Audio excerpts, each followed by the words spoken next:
of the most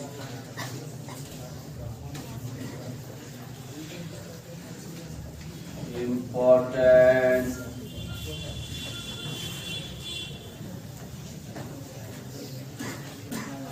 contribution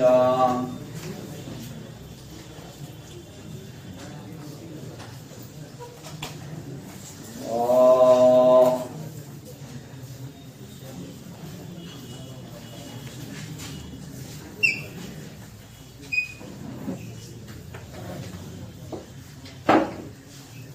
Sir William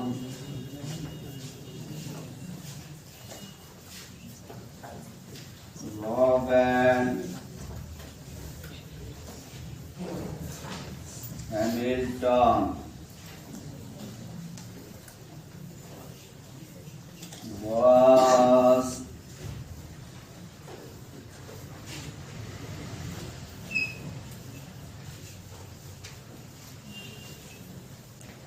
quaternion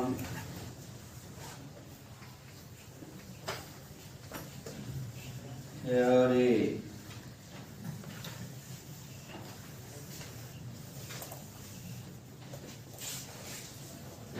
So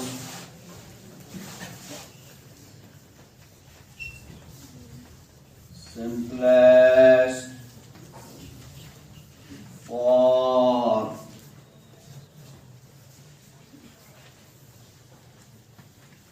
is a vector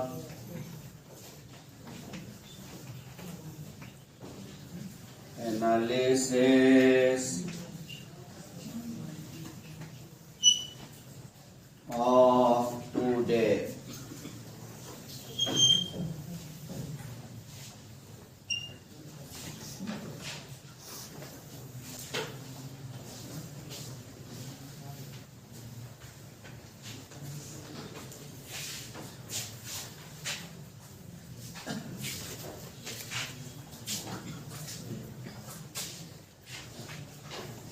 आप लोगों का roll number वही इस पर बैठे हुए हैं?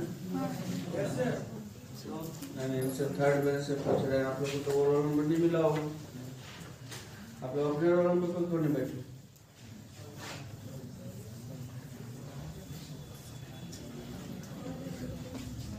कल से जो रोल नंबर आप लोग को प्रोवाइड हुआ है उसी पर बैठेंगे। आइए इधर आइए बैठिए। इधर से ले लीजिए तो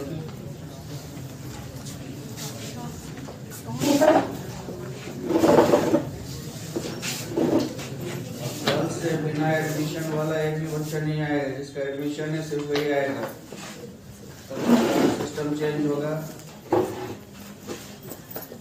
रोल नंबर भी फ्रेश रोल नंबर कल से सबको दिया जाएगा। बस उसी रोल नंबर पर आके बैठना है।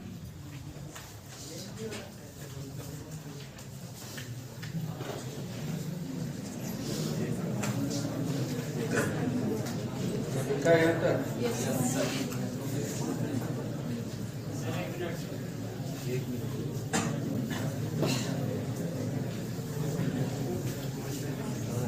इसके बाद लिखा है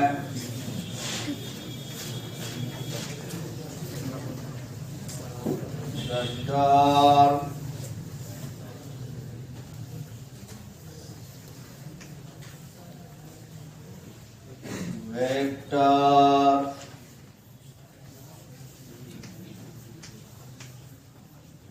has been derived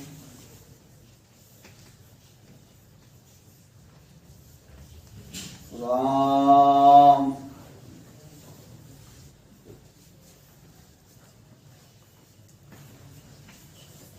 a Latin word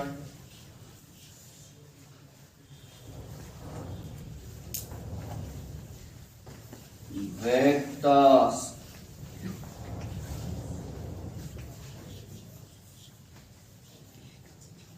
which means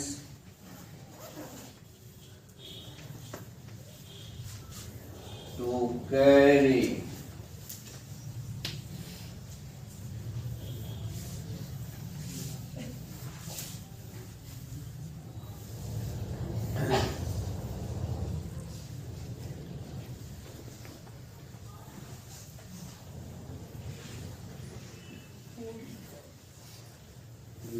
vector analysis के बारे में हमने क्या लिखा?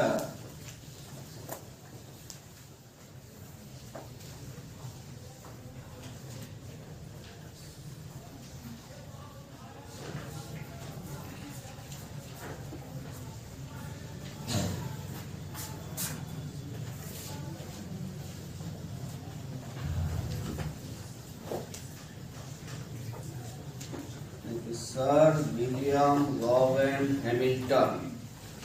सर विलियम गॉवेन हैमिल्टन साहब ने मैथमेटिक्स के संसार में बहुत सारा काम किया।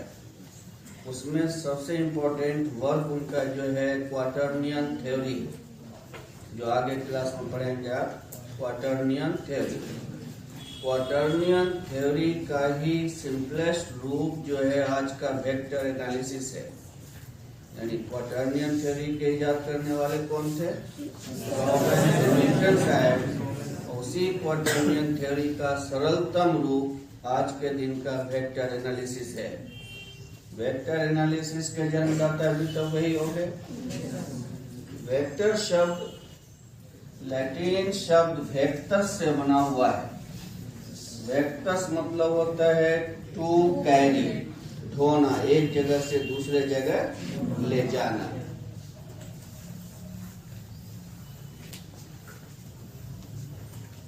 तो वेक्टर शब्द उत्पत्ति कहाँ से? लैटिन शब्द वेक्टस से हुआ।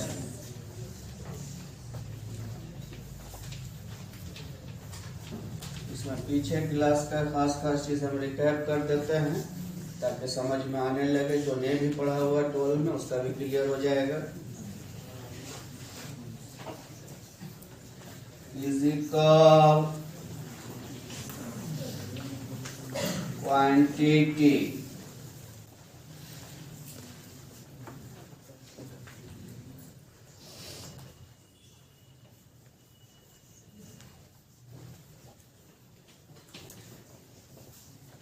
quantity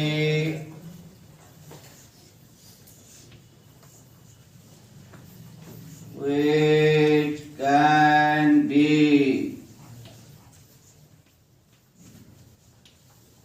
measured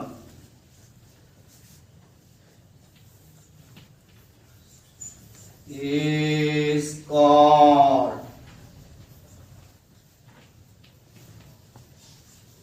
physical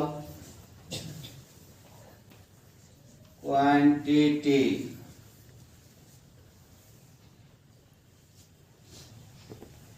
वो क्वांटिटी जिसे हम माप सकते हैं, मेजर कर सकते हैं, उसे क्या कहेंगे? फिजिकल क्वांटिटी कहेंगे। मास, वेलोसिटी,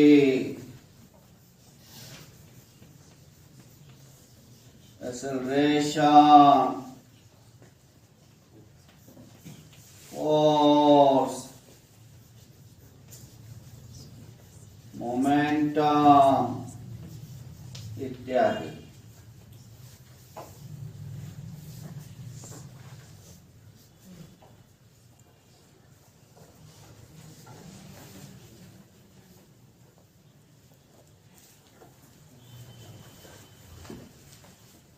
फिजिकल क्वांटिटी कहीं पर बोला जाएगा तो समझ जाएंगे जिसे हम माप सकते हैं, मेजर कर सकते हैं।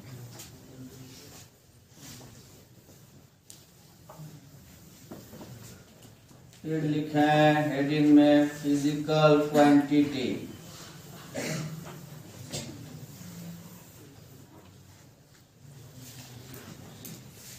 फिजिकल क्वांटिटी स्केलर, वेक्टर और टेंसर।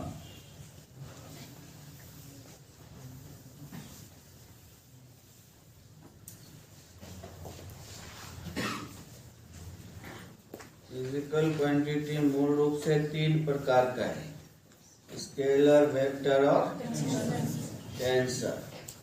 12 में हमने स्केलर और वेक्टर का चर्चा किया, टेंसर का चर्चा नहीं हुआ। पार्ट 1 में भी उसका चर्चा नहीं होगा। पार्ट 1 में भी फिजिकल क्वांटिटी दो ही प्रकार का माना जाएगा, स्केलर और vector.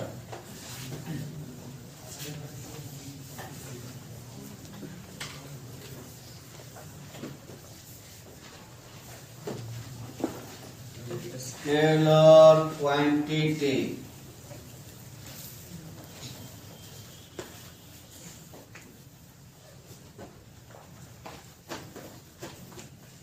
a physical quantity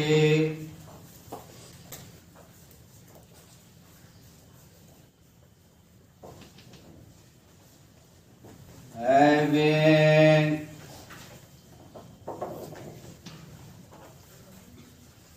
only magnitude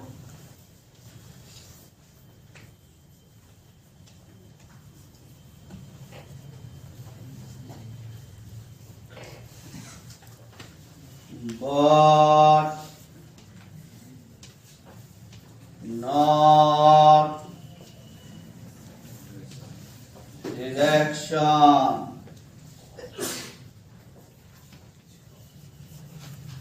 is called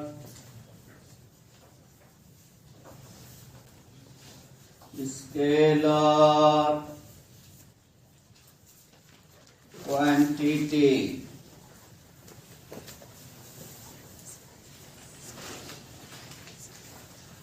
The actual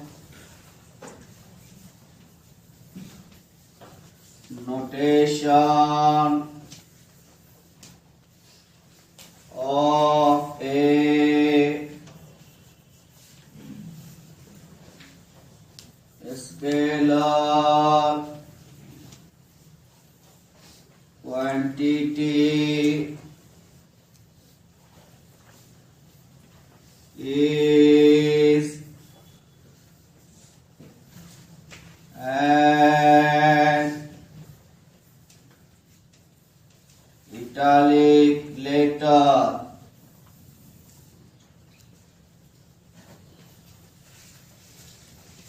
God since it is inconvenient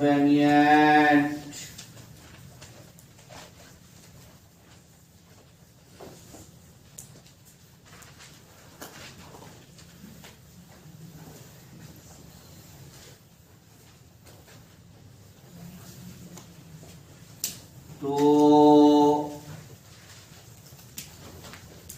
write an italic letter frequently. That's why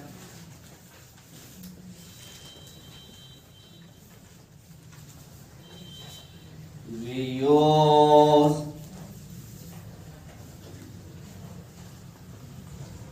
A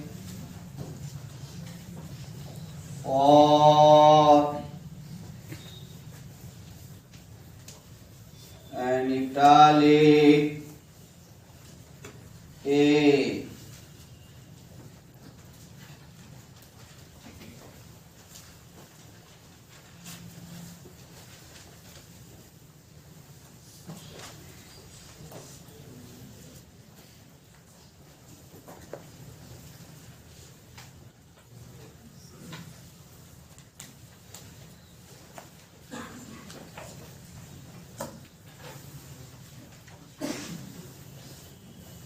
clear? चलिए इसको समझ लिया जाए।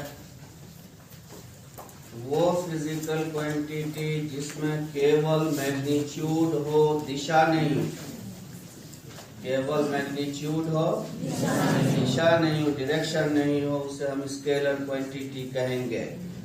उसमें सिर्फ मैग्नीट्यूड होना है, दिशा नहीं होना है। ठीक है?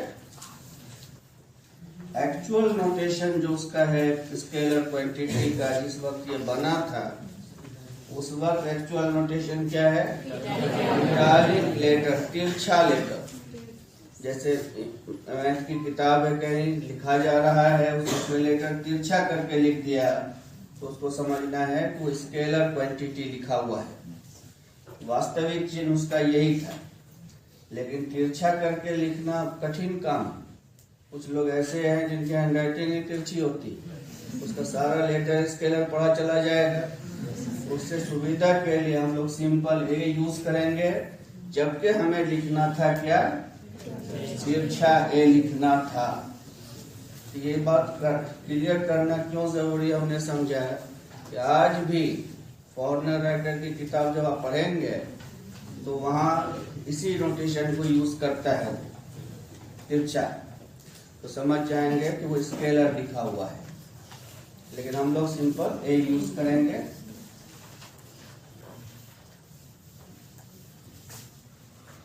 एग्जाम्पल,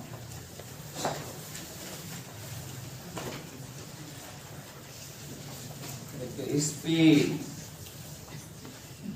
स्थान परिवर्तन की दर को चाल कहते हैं। स्थान परिवर्तन, स्थान परिवर्तन जैसे ए से बी पर आना है, इस रोड से भी जा सकता है।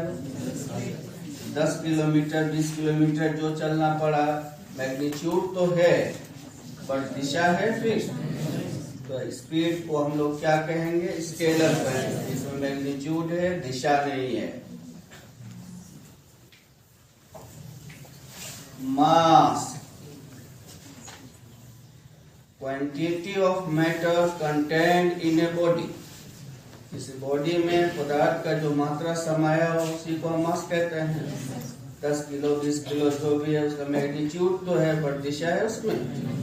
तो ये सब क्वांटिटी जो है इसे हम क्या कहेंगे?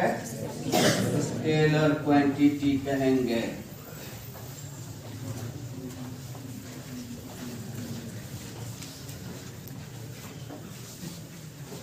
कहीं भी स्केलर शब्द यूज करेंगे समझ जाइएगा, उसमें सिर्फ मैग्नीट्यूड है, दिशा नहीं है।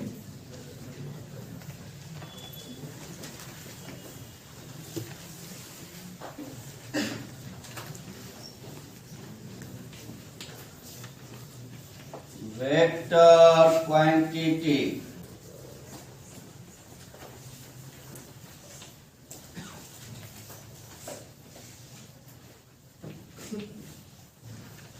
a quantity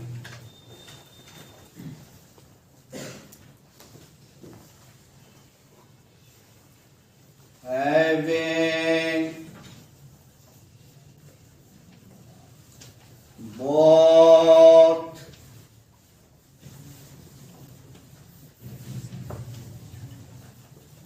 magnitude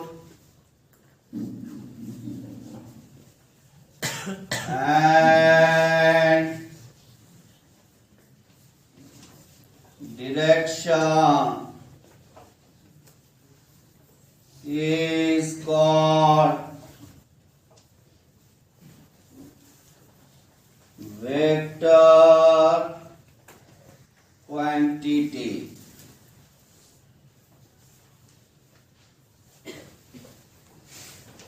The actual notation of a vector quantity is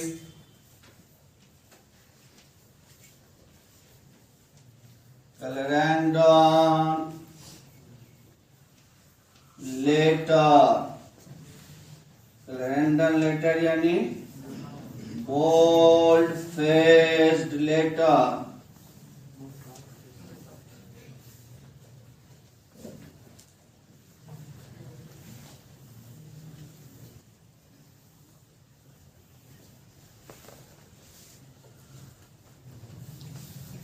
But since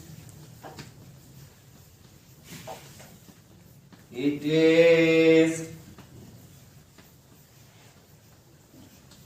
inconvenient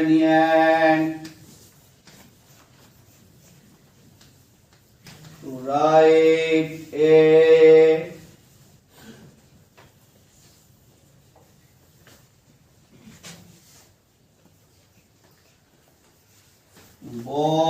bold-faced letter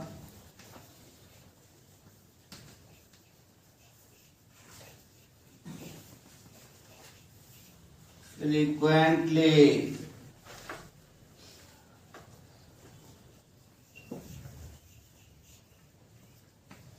that's what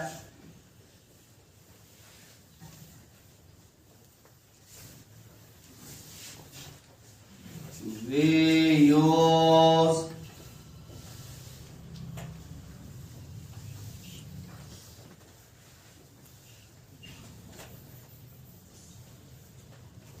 for a vector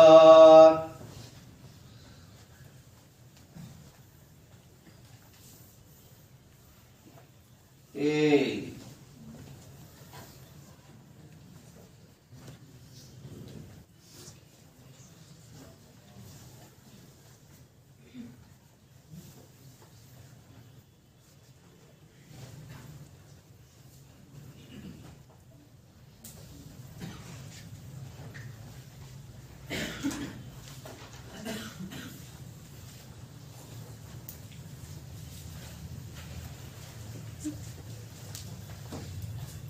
clear?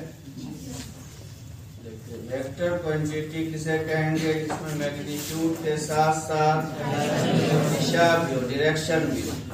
Scalar में क्या था? केवल मैग्नीट्यूड था, दिशा नहीं था। मैग्नीट्यूड भी है, दिशा भी है। इसका जो वास्तविक नोटेशन है वो बोल्ड फेस लेटर, मोटा लेटर है। लेकिन मोटा लिखना इतना आसान नहीं है, बार बार लिखना इतना आसान नहीं है। उसे बचने के लिए हम लोग लिखना चाहिए था ये, लेकिन लिखेंगे। लेकिन आज भी फॉरेनर राइटर की बुक में आपको यही चीज मिलेगा। तो बुक में लिखना तो आसान है, पेंटिंग होता है। आपको तो बार बार लिखना है, तो ये पर एरो लगाएंगे। Example, velocity.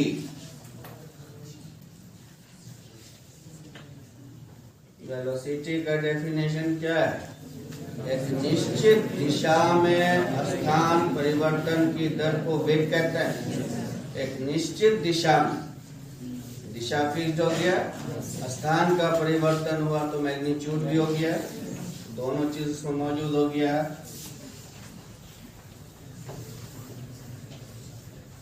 एक्सेलरेशन, त्वरण, वेग परिवर्तन की दर है।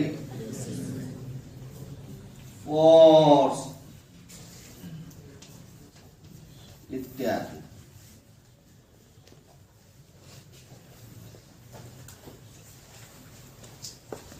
तो स्केलर और वेक्टर में फर्क समझ में आ गया, दोनों का वास्तविक चिन्ह समझ में आया।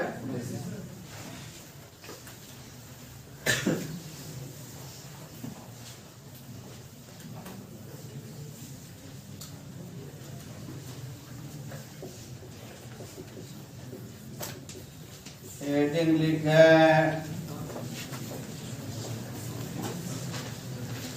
representation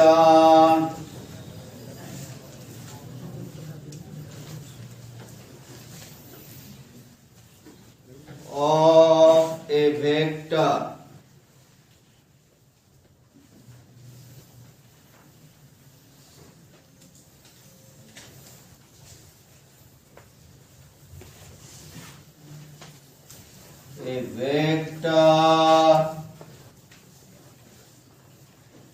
is always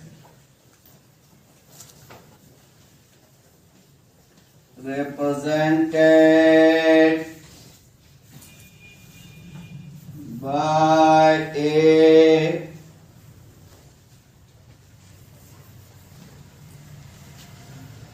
directed line segment.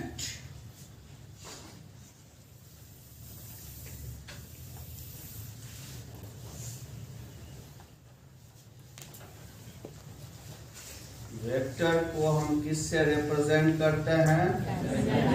Directed line segment, दिशा युक्त रेखा खंड। जैसे ये आपका एक रेखा खंड हुआ, इसमें दिशा दे दिया तो ये आपका वेक्टर बन गया। वेक्टर को हमेशा हम लाइन सेगमेंट से रिप्रेजेंट करेंगे, और वो भी कैसा line segment? Directed line segment.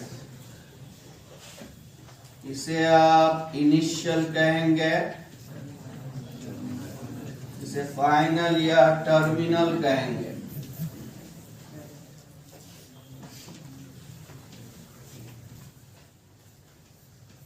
Vector हो गया आपका ए बी वेक्टर। इसको लिख लीजिए।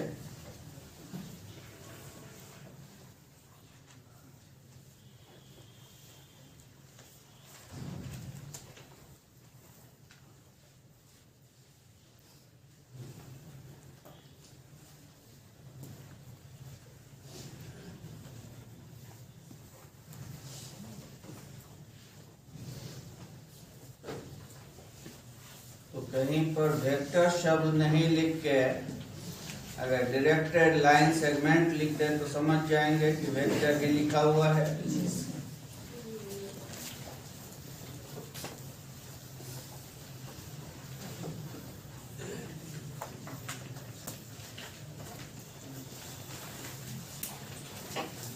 हेडिंग लिखे triangle law of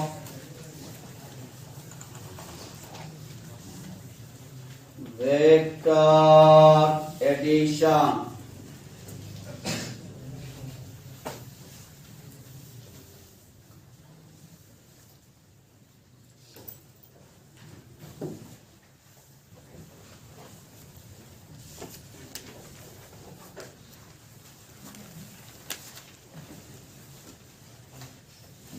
A B हमने एक वेक्टर लिया तो इसका इनिशियल कौन हुआ? टर्मिनल हुआ बी। ए बी वेक्टर लिखा प्लस इसमें जोड़ा बी सी वेक्टर BC। तो BC में B क्या हुआ? इनिशियल, और C हो गया टर्मिनल। तो इस दोनों का जो जोड़ होगा इनिशियल टू टर्मिनल। इनिशियल कौन है? A, terminal C। AC vector. इसी लॉ को हम लोग कहते हैं triangle law of vector addition. बनाइए फिगर।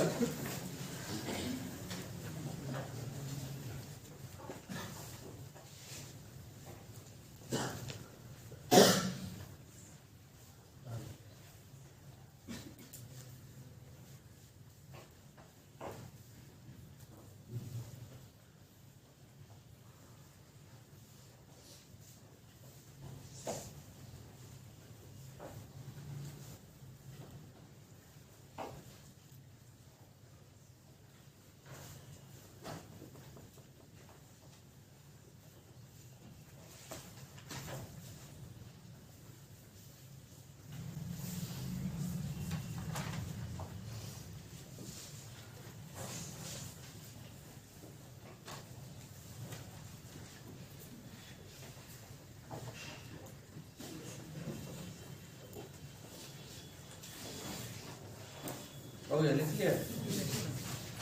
तो इस चीज को समझिए तो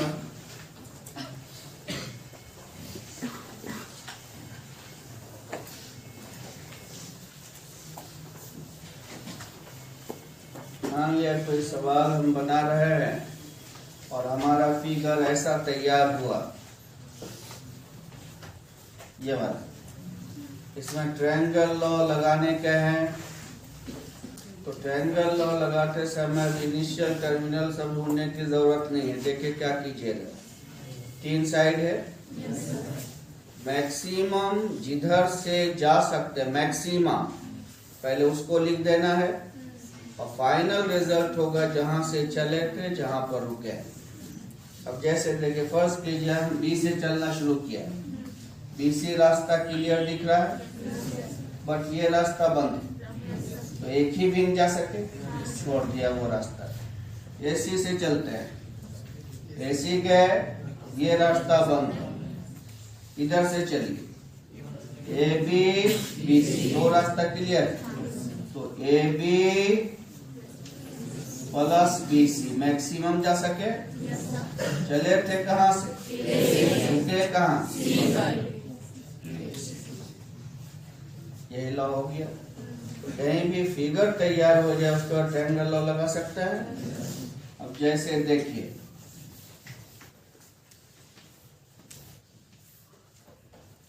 पी क्यू आर,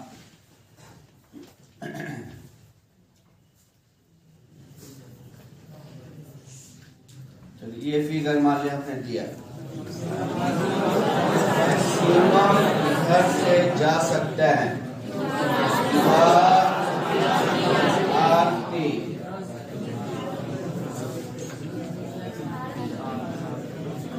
बराबर क्यू से चले थे, पी पर रुके हैं। इसको बनाइए,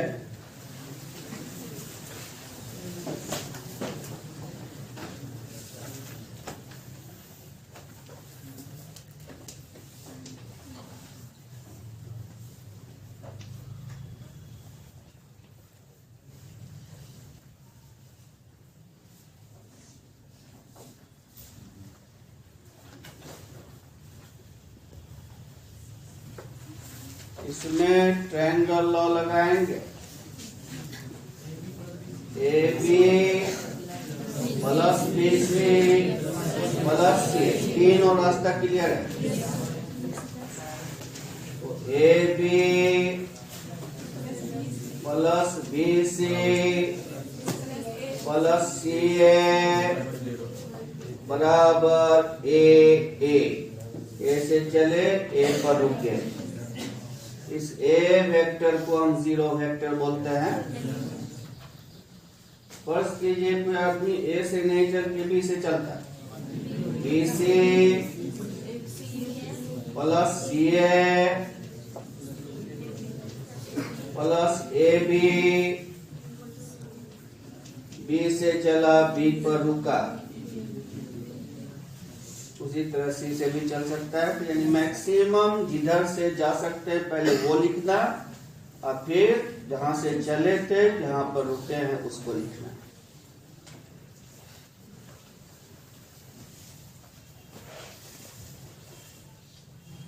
ट्रायंगल लॉ कहीं भी लगा लेंगे।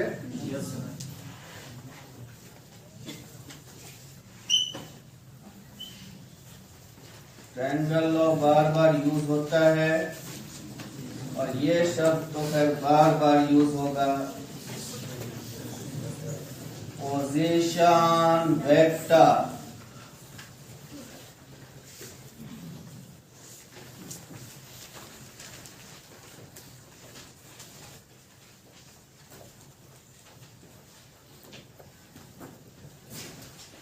if we say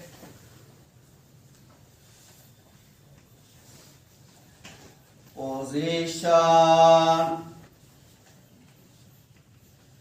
vector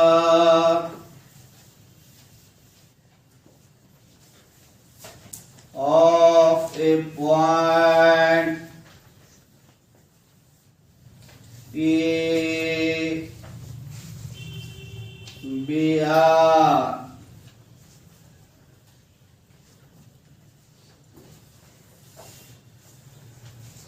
that is PR. Then it means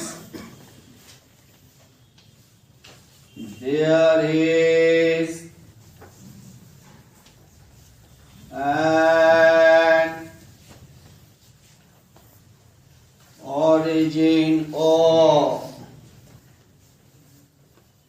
such that OP vector बराबर R.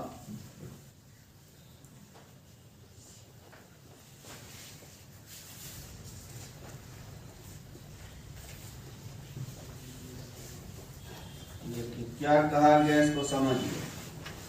अगर हम कहें कि किसी बिंदु P का पोजीशन वेक्टर R है तो उसको इस प्रकार लिखते हैं P ब्रैकेट में R, यानी P एक बिंदु है जिसका पोजीशन वेक्टर R। इसका मतलब कहीं ओरिजिन रहा होगा as a point of reference और ओरिजिन से उसको मिलाने वाला वेक्टर, उससे ओरिजिन को नहीं मिलाना है, ओरिजिन से उसको मिलाने वाला जो वेक्टर बनेगा वही ये R दिया हुआ है। किसी बिंदु का पोजीशन वेक्टर दिया रहना मतलब ओरिजिन से उस बिंदु को मिलाने वाला वेक्टर दिया हुआ है। इस फिगर को बनाइए।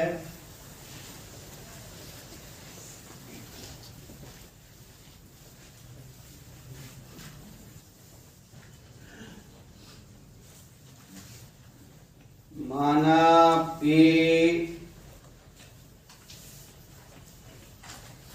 कोई बिंदु है जिसका पोजीशन वेक्टर 2, 3, 4 है, तो फौरन समझेंगे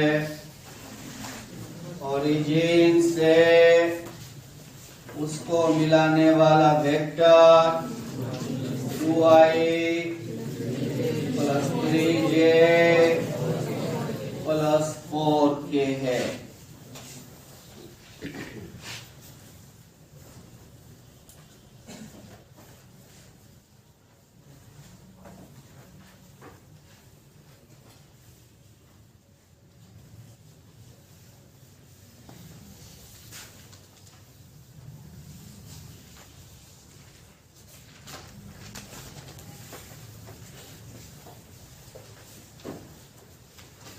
Some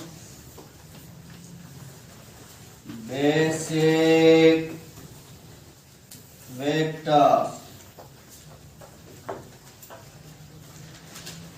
हम लोग बहुत प्रकार का वेक्टर लिखाए थे, उसमें से 2, 4, 5 जो बार बार यूज होगा उसको हम फिर से बोल देते हैं।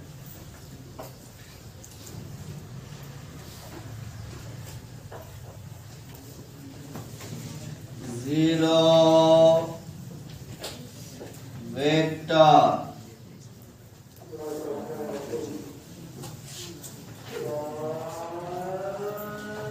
a vector whose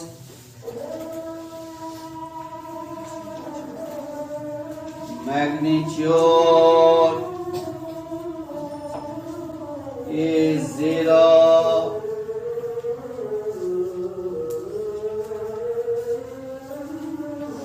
is called zero vector, denoted by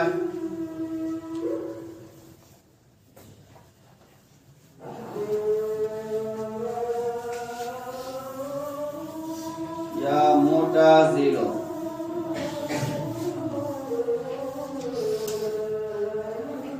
हम एरो ही यूज करेंगे।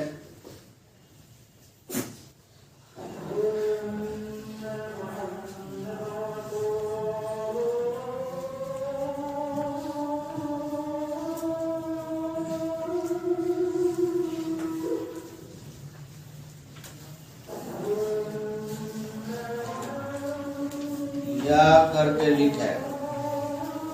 पहला डेफिनेशन क्या लिखा? वो वेक्टर जिसका मैग्नीट्यूड 0 उसे हम जीरो वेक्टर कहेंगे। या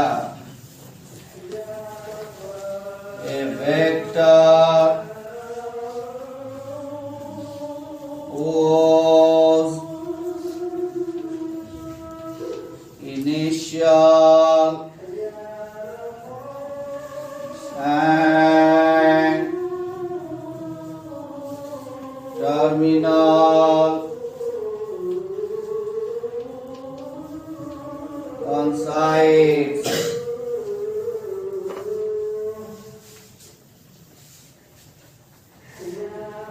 is called zero vector।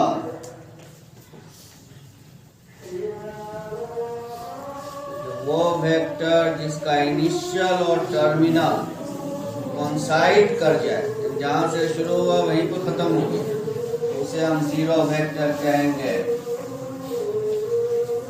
A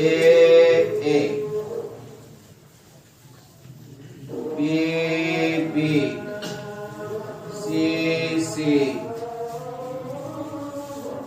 are zero vector।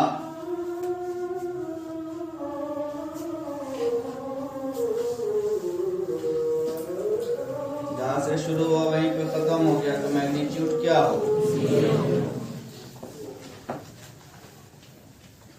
तो दो डेफिनेशन हो गया इसका। पहला जिसका मैग्नीट्यूड 0 हो, दूसरा जिसका इनिशियल और टर्मिनल कोइंसाइड करे। इट इज एन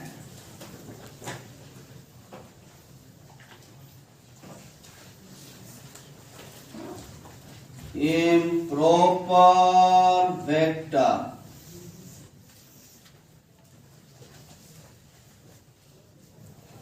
देखिए, वेक्टर मेनली दो प्रकार का होता है, इम्प्रॉपर एंड प्रॉपर।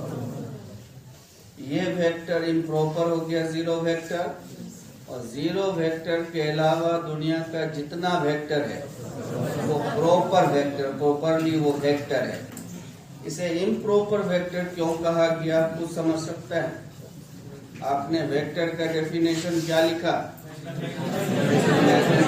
जीरो और दिशा भी हो, तब उसे वेक्टर कह रहे हैं। और जीरो वेक्टर का डेफिनेशन क्या है? जिसमें मैग्नीट्यूड नहीं हो, मैग्नीट्यूड नहीं है, फिर भी उसे वेक्टर कह रहे हैं। इसका कारण 12 में समझाए थे पूरा। इसे हम किसी एक वेक्टर के दिशा में प्राप्त कर सकते हैं, याद है? तो कलम लिख देते हैं, it is an improper vector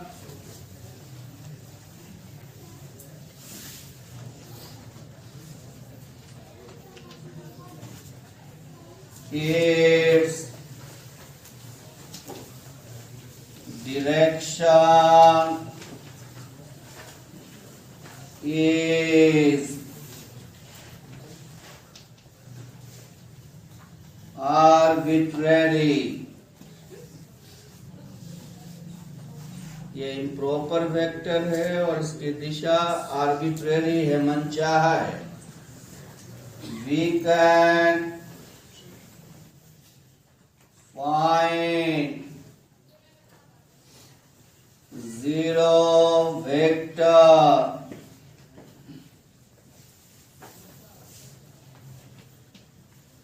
in the